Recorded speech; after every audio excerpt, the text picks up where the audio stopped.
Hi everybody and welcome back to Music with Meg. I'm Meg and today's video is the first part of a series where I'm going to be teaching you all about chords on the piano. So let's get started. Music with Meg. Now whether you're a beginner and you're just starting out on the piano and this is the first video you've clicked on, or you've been playing for a few years but you want to learn a little bit more about the theory of how music works, or you found a song you love and you want to learn to play it but you can't find a tutorial that suits you, this video is for you. My goal is that you can come away from this series with all the knowledge you need to learn any song on the planet, and we're going to start right here with building major and minor triads. A triad is a chord made up of 3 notes, and they're really simple to pick up. As I mentioned before, we've got 2 different types of triads. A major triad, which might sound like this, and a minor triad, which might sound like this. Now, if you look closely at my hand when I'm playing those 2 triads, you might notice that the outside 2 notes, that's C and G, stay the same, and the inside note, that's E or E flat, is the one that changes. And this is what we're going to be putting into practice today. We're going to start with our major triads, and we're going to use C as our root note to begin with. Now let's say you were looking at a chord chart, and that chord chart had the letter C on it. That C means C major. If there's no other letters next to it, then it is a major chord. And what that means is we need our root note, which is the bottom note in this instance, to be C. So, to build up a major chord, we're going to start on C, that's here. For our middle note, we need to count 4 semitones. If you're not sure what a semitone is, then don't panic, it's very simple.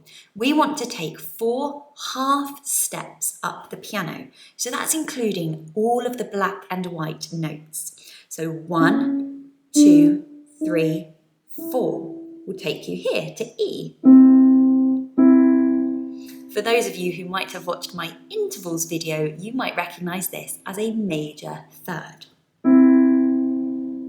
Let's count those again. Remember, we're not counting the first note, so we start on C and we count up 4. 1, 2, 3, 4 to take us to E. All right, now you might want to keep 2 fingers on these notes because we're now going to count up from E. And to find our top note, we're going to go up 3 semitones. 1, 2, 3. And we've got ourselves G. C, E, and G. This is our C major chord. Now, I would always suggest you learn to play these chords with 1 hand, not 2 hands like I'm doing here. So, an easy way of doing this is to place your thumb on the root note, your 3rd finger, that's your middle finger, on the middle note, and your 5th finger, that's your pinky finger, on the top note. And then you can lift your other 2 fingers off if that's more comfortable.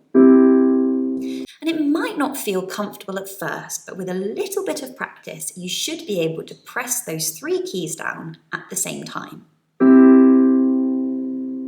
Once you've got comfortable doing that with your right hand, I would suggest you try it with the left hand too. So you could use the same 3 notes in this octave, or you can move your hand down to the next C and do the same thing.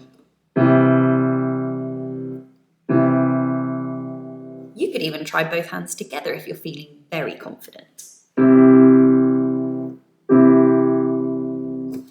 Now, let's take that principle of building a major chord and start with a different root note. So again, if you're looking at a particular song and you've started with C, you might notice that the next chord is F. So let's go there. We want to put our thumb on F, and then we want to count up 4 semitones. 1, 2, 3, 4. That's your middle note, A. And then from A, we're going to count up 3 semitones. 1, 2, 3. And you've got C as your top note. So your F major chord is F, A, C. And with the left hand,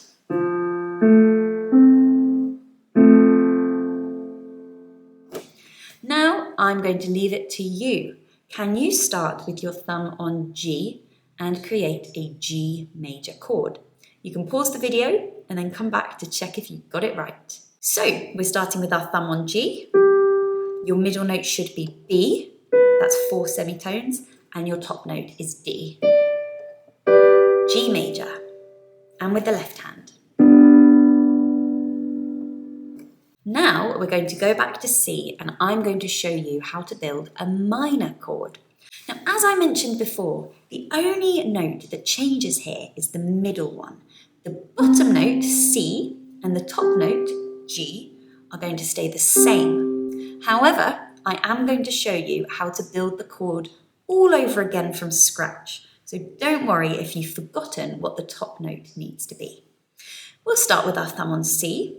And this time, we're swapping the intervals around. So the first interval that you need is 3 semitones.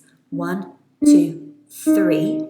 You might recognize this as a minor third, 3 semitones. And then, if we've swapped the intervals around, the second interval is going to be 4 semitones. 1, 2, 3, 4. And that's our C minor chord. Now, if you were looking at a chord sheet or a song sheet, you would see this written as C and a lowercase m for C minor. Let's go up a step and work out D minor. So, with our thumb on D, we're going to count 3 semitones. 1, 2, 3. And then we're going to count 4 semitones. 1, 2, 3, 4. And we've got D minor. Okay, now it's your turn. Pause the video here and see if you can find for me F minor. And then press play and see if you were right. So, with your thumb on F, we're going to count 3. That takes you to A flat. And then 4 is going to take you to C. Don't worry if you're not confident on the names of these notes yet. The most important thing is to count the interval. And with the left hand, it would sound like this.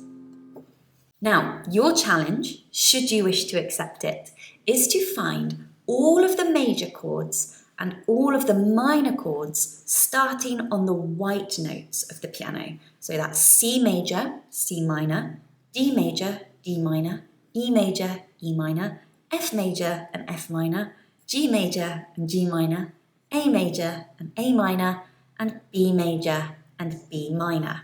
Don't worry about the chords starting on the black notes right now. We're just going to focus on chords starting on the white notes. Once you've found those chords in your right hand, challenge yourself to practice them in your left hand too. Ideally, we want to be confident in both hands because you might have a situation where you're playing some rhythm in the left hand and a chord in the right hand, like this.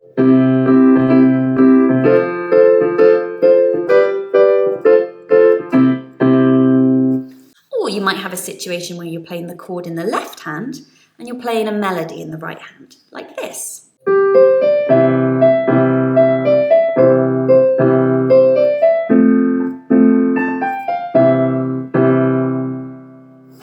Most songs can be played with C major, F major, G major, and A minor.